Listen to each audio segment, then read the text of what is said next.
E aí eu vou pôr o dedo na ferida agora. O medicamento vai ficar mais caro?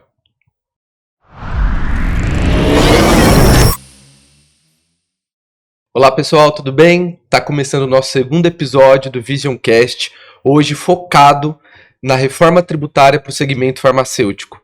Tô com o pessoal muito bacana aqui, a gente vai explorar muito esses assuntos que ainda tá nebuloso na cabeça, né, na maioria das pessoas, da nossa também, a gente não tem definição de muita coisa, mas a gente vai tentar hoje esclarecer o máximo possível para vocês. Tô aqui com o Ricardo, que é diretor comercial da Templog, uma empresa especializada nesse segmento, né? O Gabriel Bernardes, nosso head de techs do AFA Advogados, e com o Fernando, que é head de techs da Blau Farmacêutica. Pessoal, muito obrigado pela presença de vocês. É um prazer estar aqui hoje para a gente bater esse papo. Acho que agradece. Obrigado. Obrigado pelo convite. Obrigado. Prazer é nosso participar aqui do encontro com vocês. Legal. É um desafio, né, a gente falar da reforma tributária, porque tem muita coisa que ainda não foi definida. A gente escuta muita gente falando muita coisa, só que, na verdade, o que a gente tem de tangibilizar isso tudo ainda é muito raso, né? Então, eu queria que vocês contassem um pouquinho, eu acho que a gente pode começar falando até, se a gente, de fato, a gente já tem alguma coisa concreta? Vocês acham que tem alguma coisa que já dá para parar de pé? Ou alguma coisa que vocês vislumbram que, ó, isso aqui acho que pode mudar muito ainda? O que vocês acham? Olha, vamos lá, vou bater sua carteira já aqui. Na verdade, assim, a reforma, se você for pensar na lei complementar, foi aprovada agora, né, gente? Assim, tem 5 meses, né? Em janeiro. Apesar de ter vindo uma discussão a longo prazo, em muitas discussões, eu acho que a gente tem algumas coisas já muito bem estruturadas. Ainda tem muita dúvida, obviamente, né? Então acho que cada segmento tem o seu desafio. O que a gente vê acontecendo muito é o primeiro step, que é o desafio tecnológico, né? Então, assim, as empresas já começam a falar, bom, como eu preciso me preparar, até por conta de pensar que janeiro está aí, né? Então, a gente teve uma lei complementar aprovada com aplicação para 1 ano, com toda a mudança estrutural que ela vai ter, né? Mas eu acho que basicamente o que a gente tem de concreto nesse momento é a mudança estrutural para o Brasil como um todo, né? Não dá para a gente segmentar. Acho que vai ser uma alteração geral. A gente vai ter que olhar a cadeia como um todo, seja farma ou seja qualquer segmento. Mas eu acho que o primeiro step ainda é a pulguinha atrás da orelha da gente começar a colocar essa parte de tecnologia em funcionamento. Legal. Eu preciso mudar, mas como, né? Exato. Como que eu vou operacionalizar isso? Legal. E qualquer alteração, né, já é uma dificuldade, porque você não pode pegar uma indústria e alterar o sistema e colocar no ar assim tão rápido. Você precisa fazer todo o processo de teste, de homologação, para não ter nenhum risco de ruptura, né? Então, você imagina todos os sistemas de faturamento, né, todos os esquemas de XML que vão ser alterados, então todos os ERPs precisam ser atualizados. Então acho que o Fernando falou bem, o primeiro passo é tecnologia, é começar a atualizar os ambientes de teste dos sistemas para poder ver como que vai ficar essa nova estrutura de arquivos já com essa substituição de 4, 5 impostos por 2 impostos aí, pelo IVA duplo. Então acho que o primeiro passo realmente é tecnologia, a gente começar já a se ambientar nos sistemas essas adaptações. Nossa, e é legal, porque esses pontos que vocês trouxeram, olha que engraçado, né? A gente tá falando da reforma, a gente tá falando de tributo,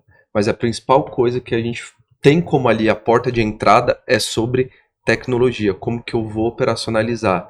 E aí quando a gente fala de tecnologia, não tem como a gente não falar de pessoas, né?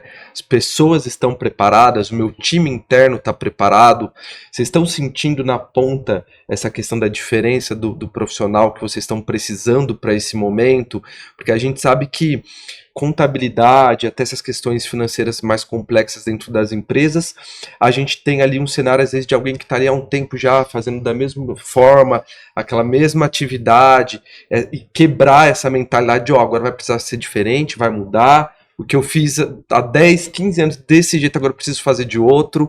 Vocês sentem essa diferença também no profissional, no dia a dia? Sem dúvida, eu acho que a gente fala muito que essa reforma, ela, apesar de se chamar uma reforma tributária, ela é uma reforma estrutural, né?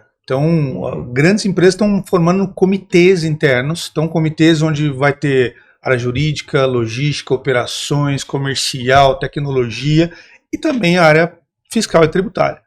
Falando um pouquinho, o Ricardo é da área de logística, mas falando um pouquinho da minha área, né, das minhas dores dentro de finanças, o que as grandes corporações acabam fazendo, né? Estão duplicando muitas vezes suas estruturas, né? Para trabalhar tocando dia a dia, porque a gente está trocando, vai ter que trocar o pneu com o carro andando, né? Então a gente vai ter, obviamente, que continuar cuidando, e assim, a gente teve aí quantas legislações a gente já não mudou nos últimos tempos, IOF entra, IOF sai, aquela coisa toda. Então, exato, então assim, você tem um mundo acontecendo e você tem adaptações do ponto de vista de pensando em reforma tributária, que é uma reforma longa, estrutural, mas muito longa. Então eu acho que sim, vão ser profissionais diferentes, eu acho que isso é inevitável, a gente vai ter uma onda, um período de transição de fato do profissional antigo que vai continuar tocando esse modelo, mas vai ter que fazer uma virada de chave bastante rápida. E hoje o Brasil, o país do mundo que mais gasta tempo com obrigação acessória, isso não mudou da noite pro dia com a reforma, né? Vai dar uma pioradinha, inclusive, né? Então você tem que manter o seu time atual trabalhando para preencher todas as obrigações, e cada dia são novas obrigações, né? Nesse ano a gente já teve novas obrigações, novos benefícios entrando ali na DIRB, e a gente precisa, ao mesmo tempo, parametrizar o sistema e se preparar para a reforma tributária. Então, a simplificação que foi tão falada desde o início das discussões, das emendas constitucionais, no primeiro momento é uma complicação. De forma muito prática para as empresas, é uma complicação que pode ser que se resolva a médio, longo prazo, aí nesse prazo de transição que parece ser longo, mas para o dia a dia é muito curto, principalmente com as indefinições que a gente ainda tem no dia a dia, né? Sem dúvida. Não tinha como ser diferente, desculpa, Ricardo. Não, imagina. Acho que não tinha como ser diferente, né? Assim, nós temos uma complexidade tributária que é histórica, né? Eu lembro da época da faculdade, não vou nem entrar quanto tempo faz isso, mas... Então, assim, historicamente, a gente tem um processo tributário fiscal muito complexo no Brasil. E aí você imagina, você fazer uma reforma como essa, é igual você fala assim, eu vou arrumar a janela da minha sala sem querer sujar a sala. Sim, vai dar trabalho, não tem jeito. Acho que esse momento de duplicar investimento, duplicar time, sofrer um pouco no começo, para chegar na simplificação, acho que isso vai levar de fato um tempinho, não tem outro jeito. Tomara que chegue, né? Exatamente. Porque o problema é fazer tudo isso e não simplificar no final. Quero estar aqui para ver. A gente sempre fala na Templog que são os vespeiros, né? Esse é um grande vespeiro do Brasil, né? Que nunca foi mexido e que realmente na primeira fase, que vai ser longa, né? Ela vai duplicar o trabalho de todo mundo, né? Porque não vai simplificar. Você vai ter que fazer o processo normal, que já não é fácil, né? Como Gabriel mencionou, as obrigações são inúmeras, e também ter uma equipe capacitada, que não pode ser uma equipe também que não tem essa capacidade analítica, né, de analisar os dados de uma maneira para garantir que quando virar totalmente, tenha essa segurança para a empresa ali de não ter nenhum passivo invisível, né, de não estar fazendo nenhuma obrigação incorreta. Deixa nada para trás, né? Isso é fundamental. E agora, falando um pouquinho mais voltado mesmo para a questão prática da reforma, alguma das coisas que eu li assim, e como não é minha área de especialidade, eu fiquei na dúvida, e eu acredito que pode ser a dúvida também de muitas pessoas que estão assistindo a gente. Vai ter de fato um impacto na logística dos medicamentos? Onde eu monto centro de distribuição, qual o cálculo que eu faço para isso, porque uma vez que me parece que a gente talvez perca alguns benefícios fiscais que existem em determinadas localidades, isso tem um impacto mesmo direto, Ricardo? Você acha que isso vai influenciar? Totalmente, assim, até hoje o direcionamento das equipes de planejamento era voltado para os estados que ofereciam benefícios fiscais, porque qualquer percentual de benefício para indústrias de milhares, milhões de reais faz muita diferença.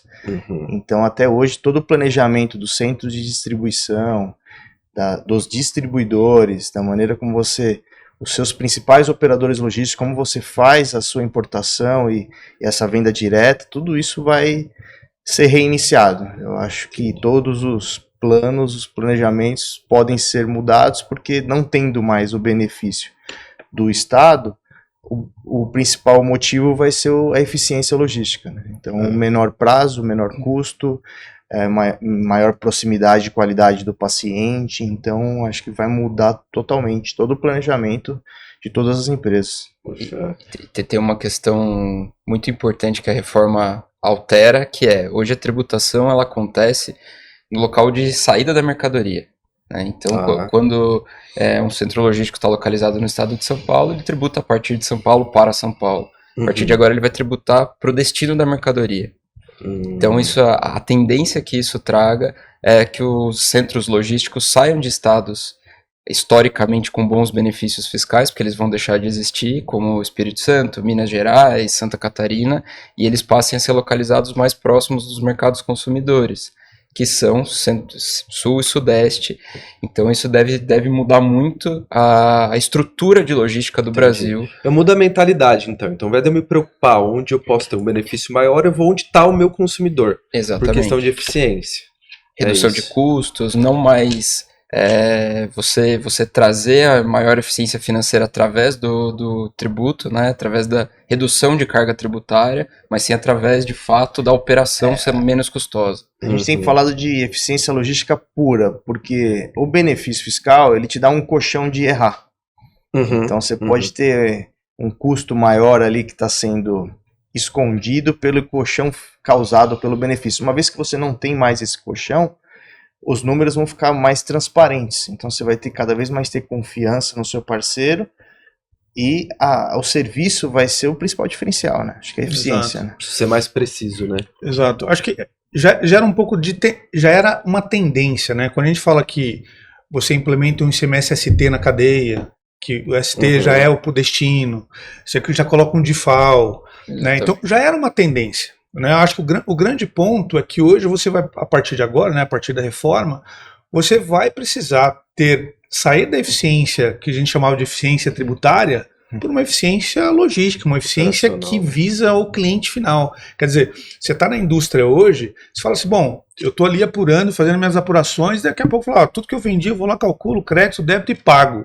Agora você tem que falar, bom, esse produto vai sair daqui, vai para qual cliente, em qual estado, onde que é melhor eu estar? Né? Então eu acho que uma frase que a gente sempre utilizava nos grupos de colegas da área tributária, a gente falava assim, a pessoa da área tributária que tem uma mesa, fica sentadinho esperando o fechamento do mês para apurar imposto, já estava ultrapassado. Agora piorou, porque agora ele vai ter que olhar a cadeia de suprimento como um todo, a operação dele, a logística até chegar no seu cliente para ele entender o que vai acontecer com os tributos daqui para frente, né? Então isso vai ser muito legal.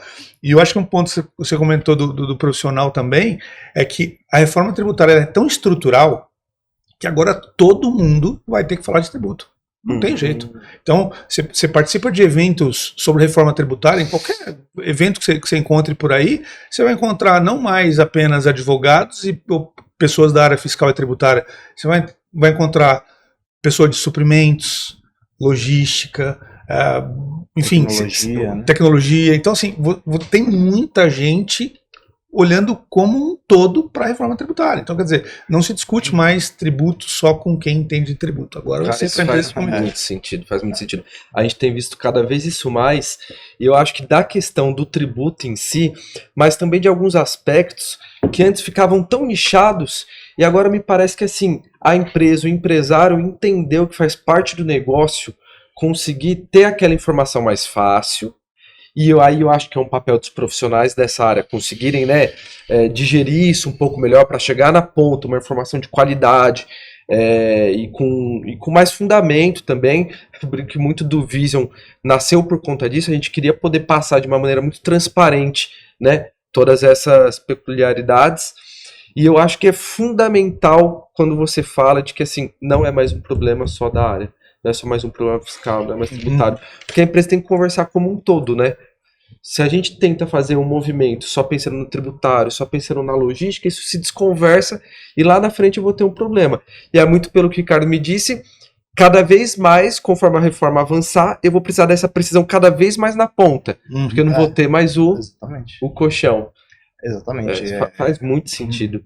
E vocês já estão fazendo alguma mudança já para hoje, assim, dentro das empresas de vocês, que é o mesmo segmento, mas é totalmente diferente, né? Tá ali dentro da indústria, preocupado em produzir, inovar medicamento, já o cara está preocupado ali em fazer esse transporte, fazer essa logística para chegar de uma forma mais eficiente. Então, é o mesmo segmento, mas com desafios diferentes, né? Vocês já começaram a preparar alguma coisa? Eu acho que, assim, as discussões da reforma já vinha no segmento há algum tempo, né? Então a gente tinha diversas reuniões em associações, né, da indústria, discussões em Brasília, discussões de grupo de estudo tributário para o segmento farma, e a nossa primeira preocupação era que impacto que eu vou ter, né? Será que vai aumentar minha carga, vai diminuir minha carga, o que vai acontecer com a precificação de medicamentos, né? Nós temos, é um mercado regulado, então a gente tem CMED, então a discussão primeiro era isso, deixa eu tentar fazer com que a reforma seja publicada sem nenhum ônus para o segmento. O segundo step agora, como a gente falou, era a tecnologia. Só que se você for pensar na indústria farmacêutica, a indústria farmacêutica ela pensa em inovação o tempo todo. Então hoje, se você pegar o nosso centro de pesquisa, eu estou pesquisando medicamento que vai ser lançado em 2030, 32, 35, né? E aí se você for pensar a alta gestão, os acionistas estão preocupados assim, onde eu coloco agora minha planta? Aonde que eu vou produzir esse medicamento? Esse medicamento ele vai nascer como?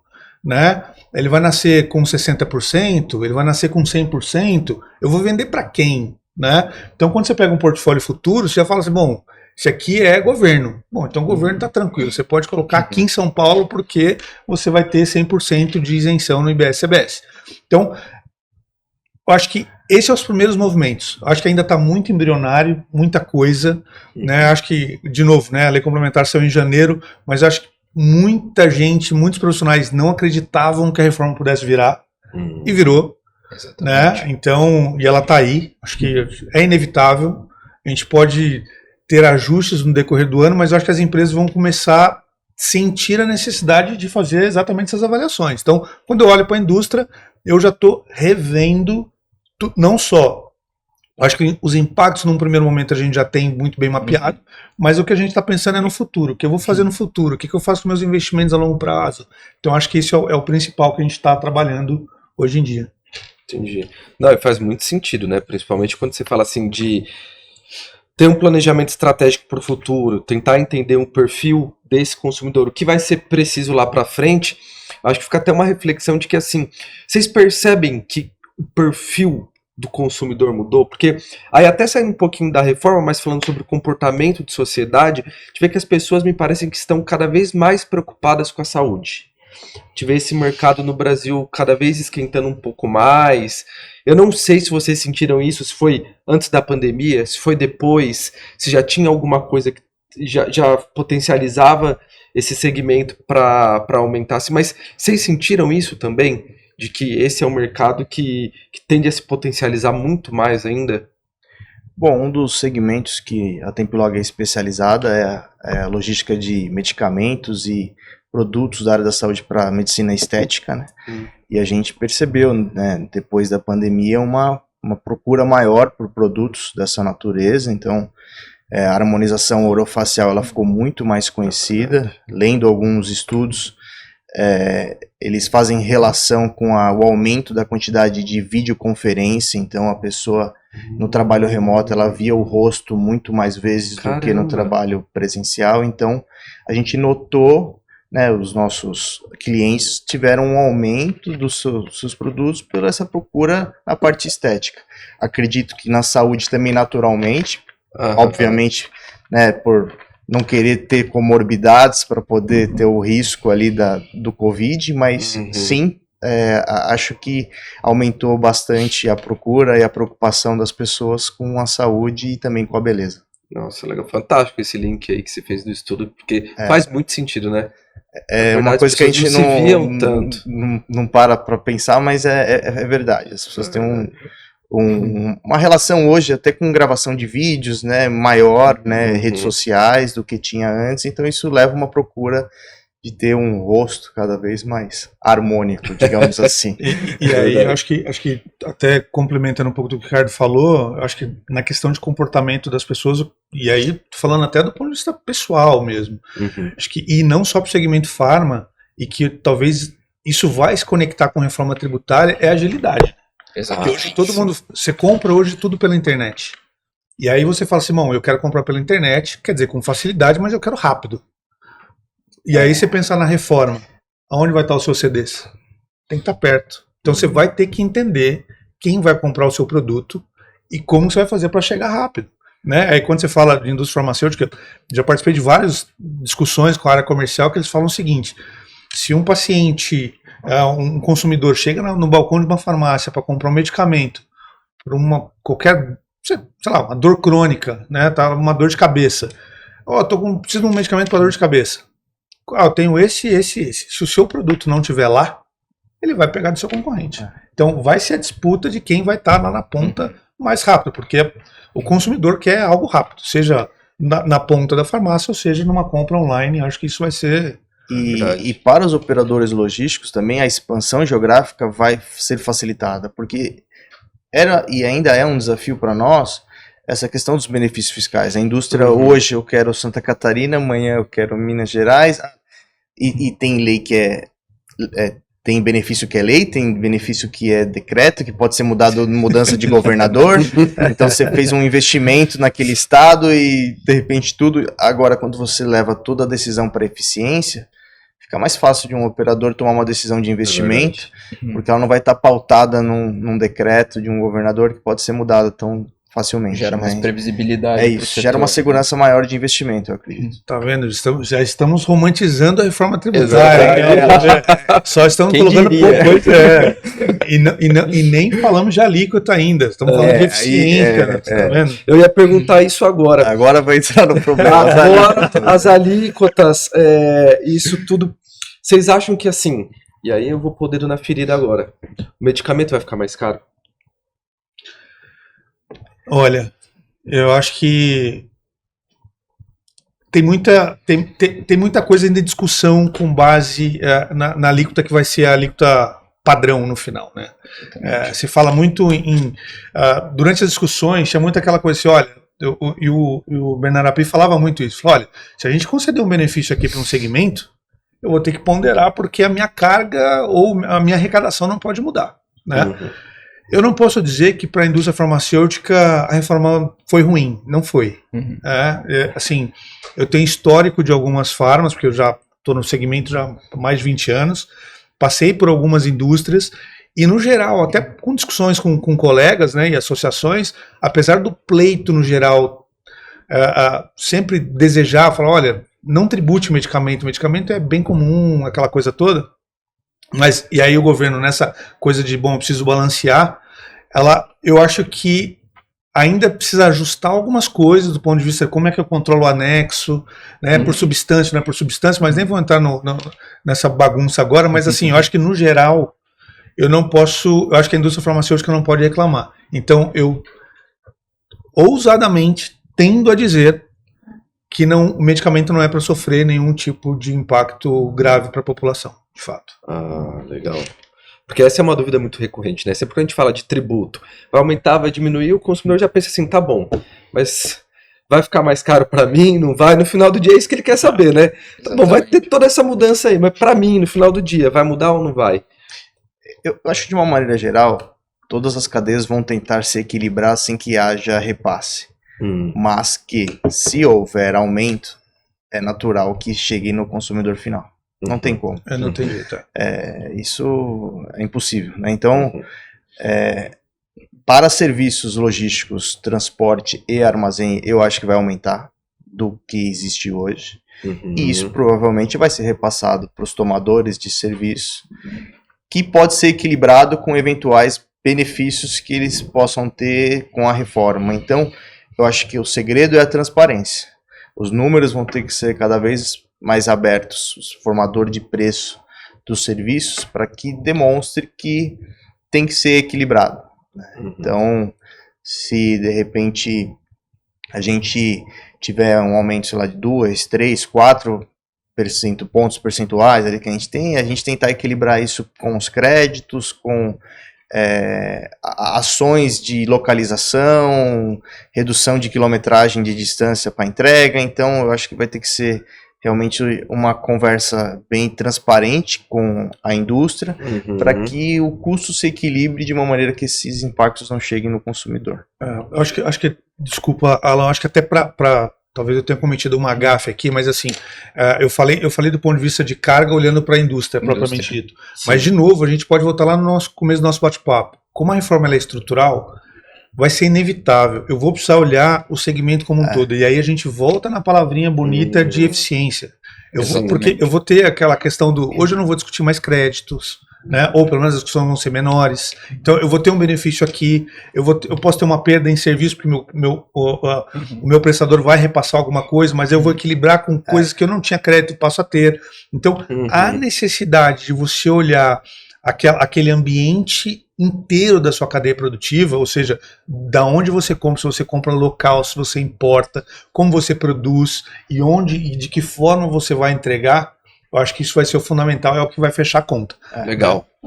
E tem um ponto importante que isso a gente está falando de carga efetiva lá na ponta do preço do medicamento, né? Muita coisa vai mudar, acho que é isso que o Ricardo e o Fernando estão falando. Muita coisa vai mudar, mas a ideia da reforma era trazer uma neutralidade para que a carga efetiva não seja repassada de fato para o consumidor final. Claro que isso vai ser impossível, né? A gente tem serviços que vão ser impactados, que vão ficar mais caros provavelmente.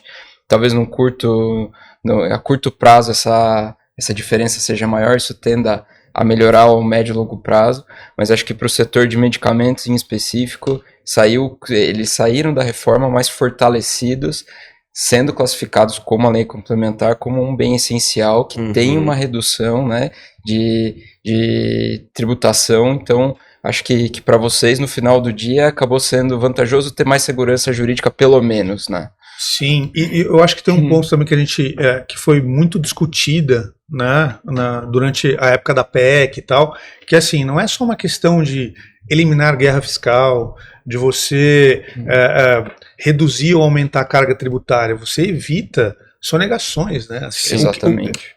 Esse modelo de reforma, o que se acredita é que assim, com menos sonegação, eu aumento a arrecadação, minha alíquota efetiva ela pode ir diminuindo, né? Então, por isso, de novo, a tal palavra da eficiência, né? Vamos buscar um modelo mais eficiente, né, para um mercado mais eficiente, para que eu não precise passear tanto com o produto, para que eu não precise guerrear entre estados vizinhos. E aí, com isso tudo, lógico que a gente está falando aí né, só de transição, a gente está falando de 7, 8 anos, mas isso eu acho que é um feito histórico. Eu acho que, de fato, a tendência é que isso se equalize no tempo. Essa dor do Ricardo, olha, aqui vai aumentar, tudo bem, mas acho que no tempo você vai me repassar, eu vou tirar um benefício que eu tinha ali, daqui a pouco você enxerga outros benefícios que você, talvez numa operação logística, você vai rodar menos com seus caminhões, você vai depreciar com mais lentidão, você vai gastar, enfim, eu acho que a tendência é que isso no tempo vá se ajustando também. E até de pensar na cadeia como um todo, né?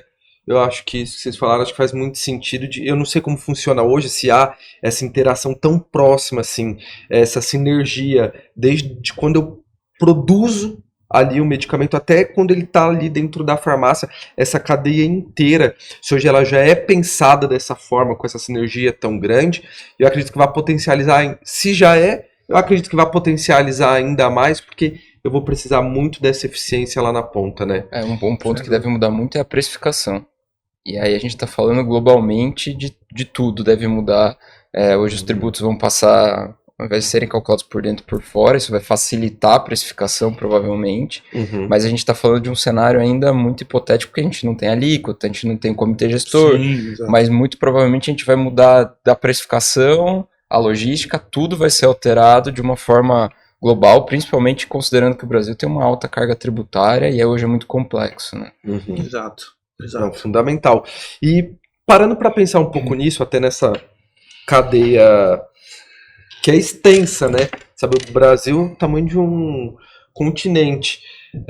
E a gente sabe que a questão dos benefícios impactam socialmente até algumas regiões do país.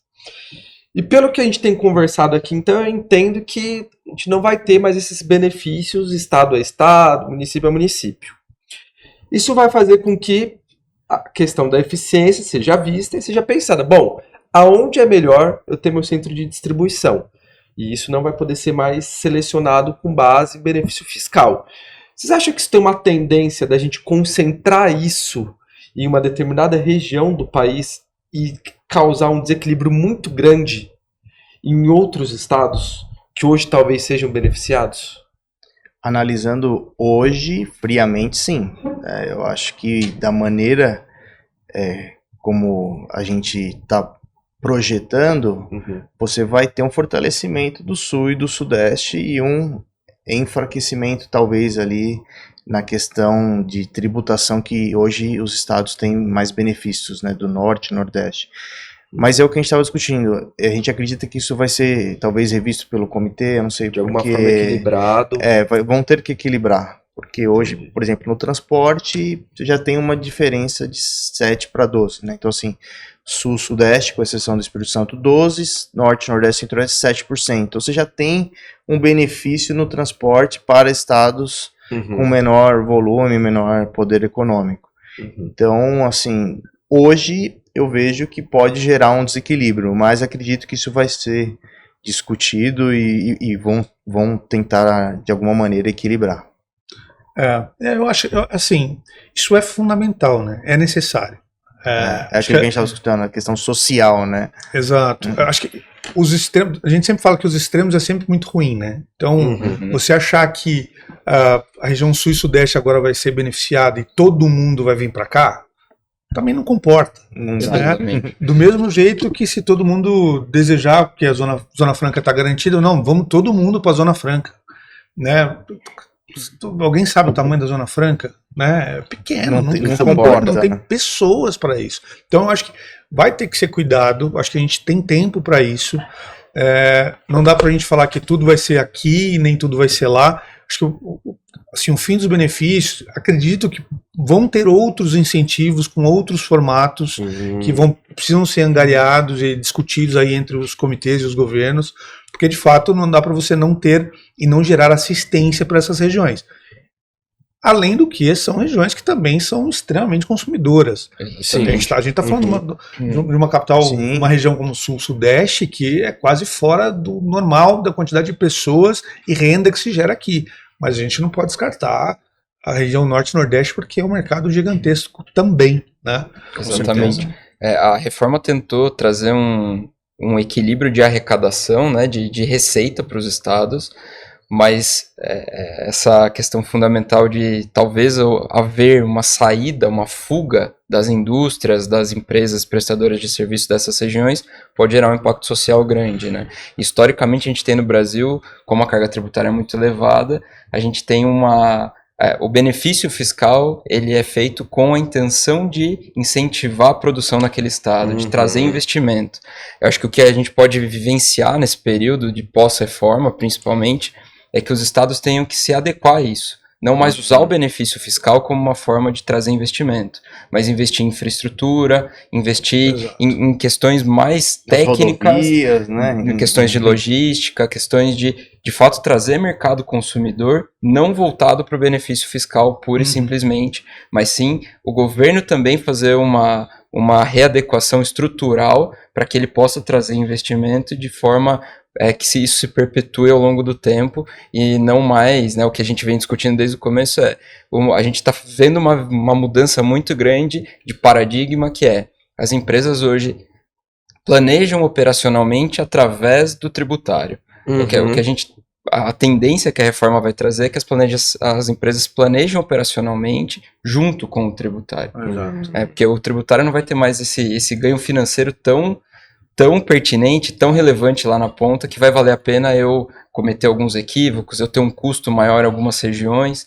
Então acho que isso vai trazer também um desafio para os governos locais, os municípios, para eles conseguirem gerar investimento de uma forma estruturada e não mais através de puramente benefícios fiscais. Exato. Politicamente é mais fácil, através do benefício, mas acho que isso vai ser positivo para o Brasil como um todo, né? Até para gerar investimento estrangeiro no Brasil. É mais complexo, né? Exatamente. Se pensa numa estruturação de benefício, é muito mais fácil dar um benefício mesmo fiscal, é que você tem uma redução do que eu pensar numa estrutura, às vezes, de uma região como um todo, né? Exatamente. E é engraçado, Gabriel, você pegou um ponto, para mim, fundamental, que no final, os benefícios fiscais nunca têm a ver com o imposto. Porque muitos estados abrem mão de grande parcela do imposto. Então você vê reduções de crédito presumido de 90%, 95%. Você pega a Zona Franca de Manaus, é 100%, gente. Então ele abriu mão do imposto. Então quando ele abre mão do imposto, o que ele está querendo é outra coisa. Então o que ele está querendo é investimento, é emprego, né? É desenvolvimento para a região, não é um imposto. Então se utiliza da ferramenta do imposto para trazer toda essa infraestrutura. Então o que eu acho que os governos, enfim, o comitê precisa pensar é o seguinte: como que a gente consegue levar essa mesma infraestrutura sem abrir mão do imposto?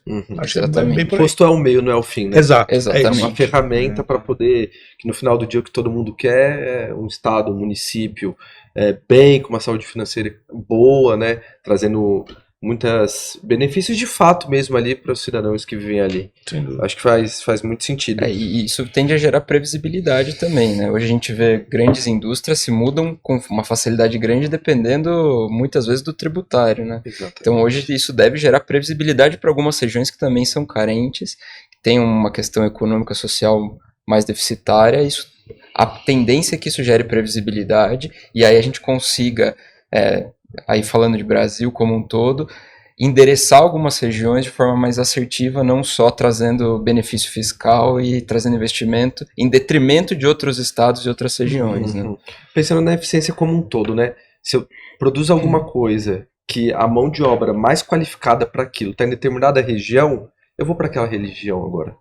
Não faz sentido eu ir para algum outro lugar por causa de um benefício, porque ali eu vou conseguir um produto mais bem acabado, eu vou conseguir mais facilidade na contratação, que às vezes é um desafio muito grande, né, a parte da contratação.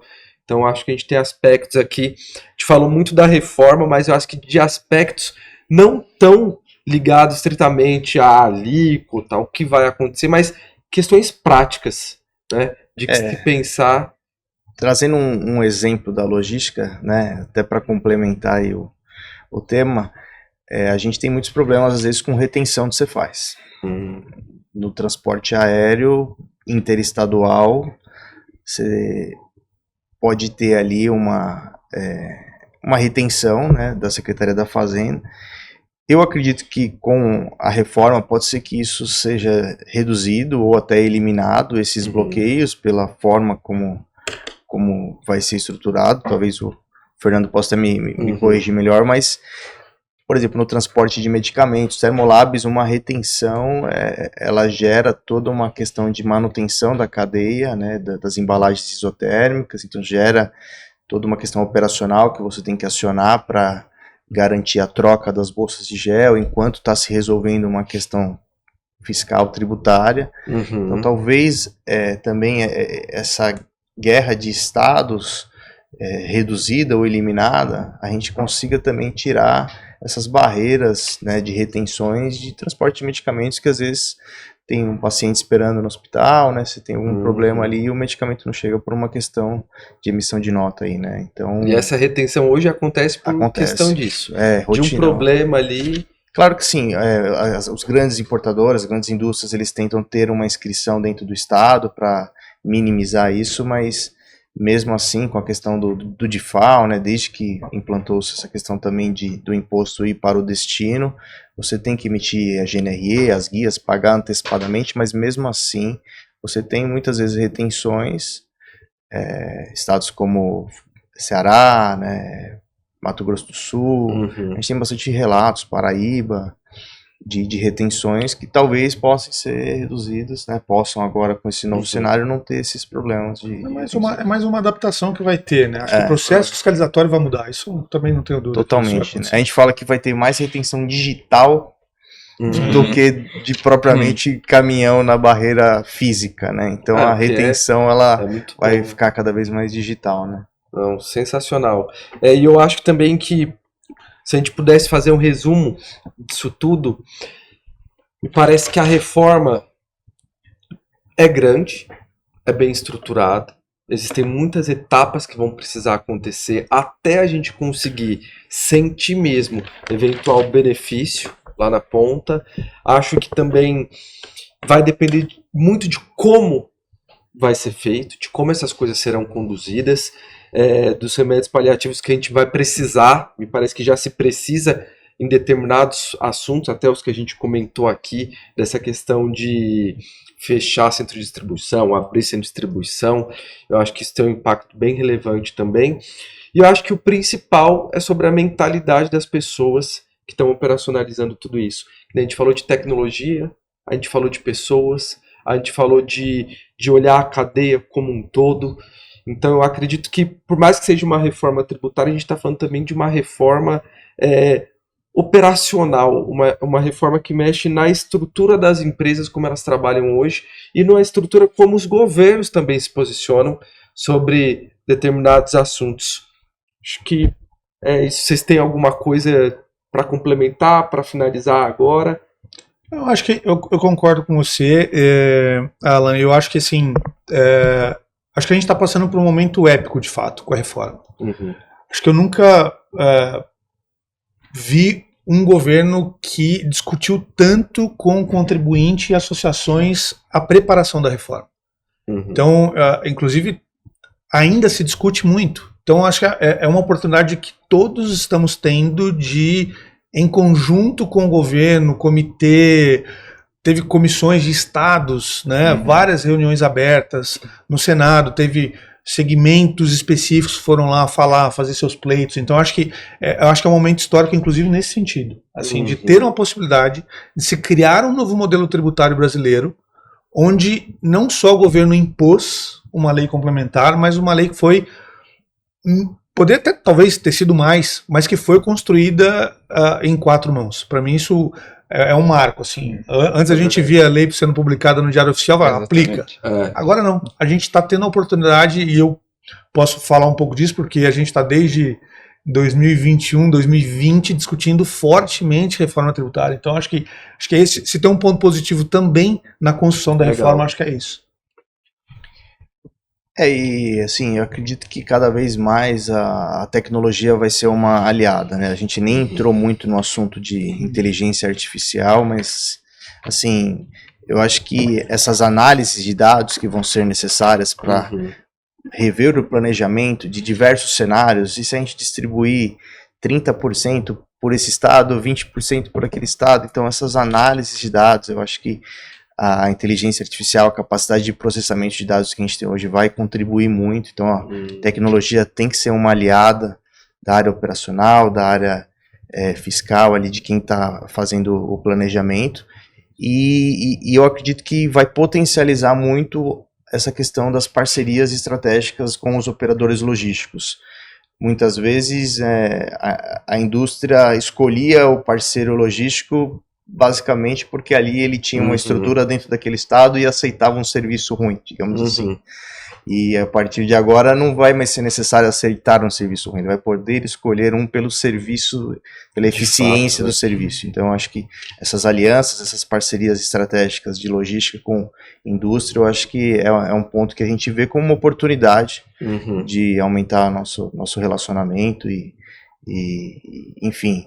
Eu também acredito que é um marco histórico, não sou da área de tributos, mas sempre trabalhei próximo, financeiro, contábil, e eu não acreditava que se mexeriam no ICMS, principalmente. Eu achava que o ICMS nunca iriam trocá-lo, então eu acho que é um marco histórico, a gente tem que aproveitar, tudo vai gerar problema num primeiro momento, mas pensando no benefício para daqui 10 anos, né, eu acredito que vale a pena todo o esforço. Perfeito. Eu acho que a reforma, assim como vocês falaram, é um marco muito importante. Acho que é algo que a gente vem discutindo há muitos anos e era um tema muito espinhoso, né, principalmente para o governo. A gente via que ele era um tema que vinha e voltava, mas a gente nunca tinha uma definição.